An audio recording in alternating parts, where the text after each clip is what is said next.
morning. Good morning. Yes, I think they're blissfully unaware that they are the hole in this scenario. You're the one that left your 6-year-old in the cold outside a hospital, right? Not took a photo of him Yes. looking miserable, probably telling him to look even sadder than he was, wrapped in a blanket, and posted it to so I'm freezing my kid to own the libs. Right. Yes. And how are masks racist and godless? Did I miss something? I don't. Makes you want to wear one though. I don't know. Did Satan make masks? I haven't heard anything about these demonic masks. This one over the vacation was unvaccinated Trump supporter Linda Zurn, a former Massachusetts Republican state committee candidate who spread coronavirus conspiracy theories online, has died of COVID? Yes. How did you know? That was a wild guess. Spoiler alert. Yeah. It's, there are two things that are sure in this world: that COVID deniers and anti-vaxxers are going to die of COVID, and that everyone who's accusing others of being groomers are going to end up being, arrested on some kind of, child pornography, child sex assault. Oh, my favorite. Those things are just inevitable. Yes, my favorite one was your tweet about, is it Tennessee Lieutenant Governor Randy McNally? Yeah. And you said there's no way this bulbous squash isn't jacking it to twink porn while supporting laws that criminalize his lust. Yes, I think. Oh, we've got him. We got his audio. Oh, do you have him? Okay, good. I read the story, but where is he? 20. Oh, yeah, please. Here we go. McNally, here we go. Were you trying to help this young man in some sort of way? Just basically trying to encourage him. There was also this post where the man said he was, quote, not a whore, but a hoe. One is a slut, the other is a prostitute, adding, I'm the one that gets free weed for giving, then a reference to a sexual act. And it was liked by Lieutenant Governor McNally. Yeah, I don't know that, a lot of times on people's posts, you see the name and you see what they've written and you just press the button that says like. You do? Oh, he goes on. Except I think the weed is the only thing he apologized like. for. Go ahead. Go ahead. Oh, He didn't just hit like, he hit like flames and, things like that. Heart emojis. Let's give him just a little bit of credit that he didn't just throw a staffer under the bus on this. Oh, my God. That he's owning it at least. There's more audio. Yeah, We're not done yet. Oh, this was my favorite. Finn, you turned a rainy day into rainbows and sunshine. Yes, and he would not just like it, but say love it, and then there were heart and flame emojis. And right. As you do when I guess you're a befuddled old grandpa. Is that their defense so far, Rude? Did I miss something? He's just a grandpa. He doesn't know.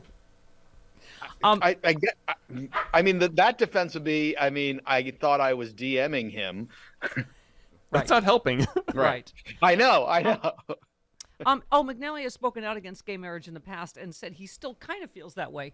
I guess kind of, Rude, except for when he's, heart emojiing. I kind of like seeing photos of skinny young men whose pants are pulled down just above, just at the groin line. Oh, they weren't just pulled down. There were full-on nudes on there with little little flames covering things. His press secretary said the governor enjoys interacting with constituents and Tennesseans of all religions, backgrounds, and orientations on social media. He has no intention of stopping. Okay, so we have one more. McNally. Yeah. Here he is. I don't recall reading the part about the weed. I know that.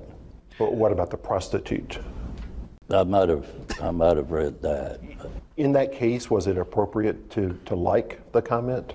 Probably not. How could you not be embarrassed if you're from Tennessee? I just love that he only apologizes for the weed. Oh, yeah, that was probably bad. I didn't see the weed part, but man, I love it when a slut just needs payment in weed. That's a lot easier to do than use money. It doesn't show up on my credit card statement that way. Governor himself, Bill Lee, is also, we have found the drag picture of him, and it's just another big. Okay. Oh boy. All right. Hypocrites. Okay. By the way, Rude, you said it's worth mentioning that Tennessee has one of the highest crime rates in the country, and ending drag shows, gender affirming care, and marriage equality will not solve that problem. Yeah. Just saying. Since now a bill has passed the House that says that clerks in local offices don't have to give marriage licenses if they disagree with if they have some kind of religious reason not to. So and that would also include interracial marriage. So Yeah. Well, good job, Tennessee. Can I just say this whole gender affirming care stuff? I as usual, the right wing, it's powered completely by lies. Because when you just hear it, you think, oh, that sounds bad. They're forcing kids to have gender reassignment and without telling their parent. It's like, no, that's not. First of all, parents have to be, informed. This is not happening without parental consent. So they're the ones preventing parents that want their child to have gender affirming care to have it. Right? They're the ones telling parents what they can and can't do.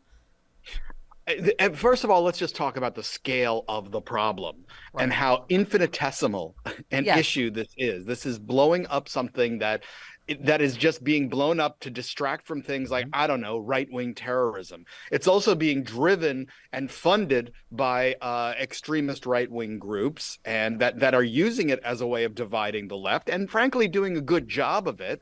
And the other thing is that if you talk to any parent whose child has gone through this, and I have a very close friend whose child did, and it saved their life. Yeah. It saved their life. And so I don't, it's in so many ways, the right wants to say, stay out of things, except when somehow they're offended, What about getting a vasectomy? Right. Isn't that in some way changing what you're biologically supposed to be able to do? Yeah. I mean, it's just, you want to open that can of worms, and you want to open the can of worms of, we're going to tell parents what they can and can't do. And they're actually having that fight in Nebraska right now over a bill. That's what I'm saying. It's just lies. Right? It's just they're forcing kids to do this and without even telling the parents. No.